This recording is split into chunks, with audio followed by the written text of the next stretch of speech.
रउआ सबके गोड़ छू के गोड़ लागत ही। तो आज रउआ सबके बीच में छठ गीत लेके आइल ही। तो रउआ सब सुनब और अपन प्यार आशीर्वाद जरूर देव।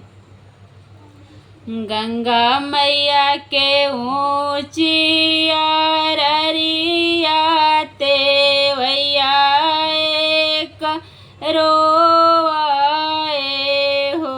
ए गंगा मैया अपनी लहरिया में दिहती गंगा रे डूबी मरती।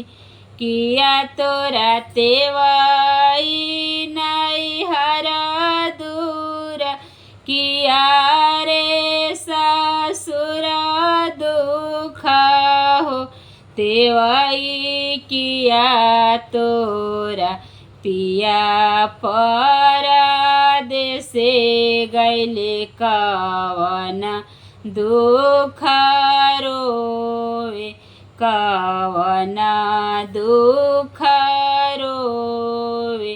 गंगा मैया नाही मोरा नहीं हर दूर नाही रे ससुर दुख हो।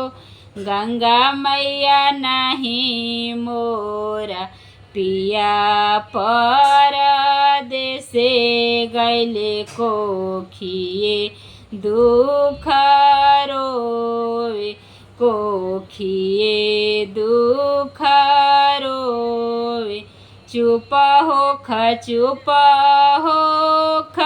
तेवाई पटोरे लोर पोछाए हो।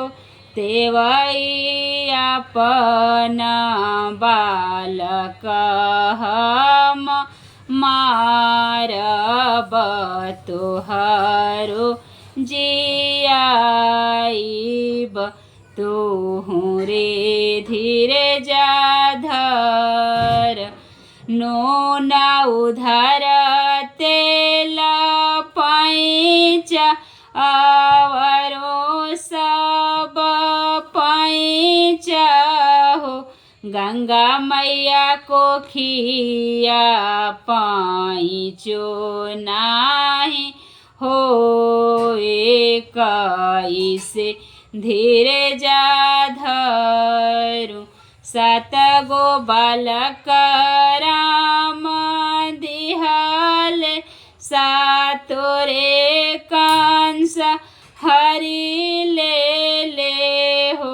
ए गंगा मैया अठावें गर्भ रही गईले तो से करो भरोसा नाही से करो भरोसा नाही।